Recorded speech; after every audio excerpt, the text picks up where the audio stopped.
inquiétant par rapport à notre démocratie, outre que ça contribue à détruire l'Afrique et à lui coller des dettes qui n'ont ni queue ni tête. Bon. Mais je voudrais maintenant terminer assez rapidement en passant sur l'enjeu politique majeur qui est derrière tout ça. Derrière tout ça, il y a d'abord le problème de l'accélération incroyable de la délinquance, de la criminalité financière, de la dérégulation financière qui est en train de constituer un gouvernement parallèle du monde. Bon. Et une partie des événements récents s'explique aussi par cela. J'espère que certains d'entre vous ont lu Révélation ou la boîte noire, parce que tout ça est parfaitement expliqué là-dedans. En fait, tout cela, la criminalité financière, peut paraître mystérieux, mais ce n'est pas si compliqué que ça. En fait, qu'est-ce qui est en train de se passer dans cette mondialisation négative?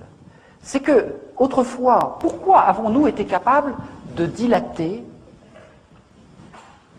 cet espace intermédiaire, je vais y revenir tout à l'heure, de construire des biens publics en France, etc. C'est parce que quand dans un État-nation, il y a des gens qui fraudent ou qui font de l'escroquerie, la police, la justice ou le fisc a la possibilité d'aller contrôler leur compte en banque. Aujourd'hui, c'est totalement impossible dans le cadre de la mondialisation. Le juge Van Ruymbeck vous explique qu'un mafieux qui place 10 millions de dollars d'argent de la drogue en Suisse, à Genève ou à Lugano, en 24 heures, il crée 4 sociétés écrans dans 4 paradis fiscaux, il fait 4 virements, et si un juge vient le savoir par miracle, il lui faut 1 an et demi pour remonter chaque virement. C'est-à-dire 6 ans pour remonter ce que quelqu'un a déplacé en 24 heures. Par conséquent, on est dans un système d'impunité totale. Et il n'y a aucune raison que ça s'arrête. Aujourd'hui, la moitié des transactions financières internationales passent par les paradis fiscaux.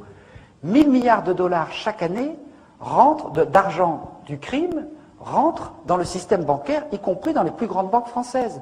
Et dans l'envers de la dette, j'explique que les 3 des principaux établissements bancaires français, le Crédit Agricole, la Société Générale, la BNP Paribas, sont profondément impliqués dans ces mécanismes de destruction de l'Afrique. Bon. Donc, vous voyez que on est dans un mécanisme totalement dérégulé, et ce que vous explique très bien Denis Robert dans ses livres Révélation et la boîte noire, c'est que tout ça n'est pas si mystérieux que ça, qu'on peut d'ailleurs probablement lutter contre assez facilement, parce que tout ça est rassemblé dans 2 chambres de compensation mondiales, l'une à Bruxelles, l'autre à Luxembourg, qui s'appellent Euroclear et Clearstream, et que dans ces cocottes minutes de la finance mondiale, eh bien, ils ont découvert que la moitié des comptes étaient non déclarés et étaient dans les paradis fiscaux. Autrement dit, ces chambres de compensation, qui sont des coopératives des plus grandes banques mondiales, là-dedans, il y a la moitié des comptes qui sont non déclarés. Et il y a même tout un tas des opérations qui se font par des circuits parallèles dans l'informatique de ces établissements. Alors ça, c'est à la fois tout à fait désespérant, mais c'est aussi plein d'espoir. Parce que dans l'histoire des contre-pouvoirs dont je vais commencer à vous parler, très souvent, on a retourné comme un gant quelque chose qui avait été créé par des pouvoirs ennemis. Le Parlement qui avait été créé comme Conseil du roi a été transformé en Assemblée nationale.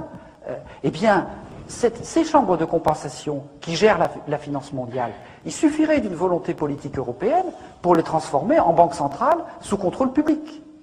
Et à ce moment-là, on aurait les traces de toutes les opérations de criminalité dont je viens de vous parler, et je n'ai malheureusement pas le temps de vous expliquer que nous sommes en train de découvrir, avec les gens qui se battent contre la dette, tout un tas d'instruments juridiques qui permettent de faire des procès à ceux qui ont accordé la dette pour montrer non pas qu'il faut remettre la dette, mais que la dette est nulle pour toutes sortes de raisons juridiques. Il y a tout un tas de précédents juridiques qui ont été trouvés et qui montrent qu'on peut tout à fait attaquer les différents éléments de la dette devant des tribunaux occidentaux et qu'on a des chances, en fonction d'un certain nombre de précédents historiques et juridiques, de pouvoir montrer que toute cette escroquerie est nulle juridiquement. Donc, là aussi, c'est l'envers de la dette. Parce qu'on ne va pas se contenter de demander la charité et l'annulation de la dette, on va pouvoir l'attaquer. Et on va pouvoir l'attaquer notamment en allant chercher les preuves de toutes les transactions dans ces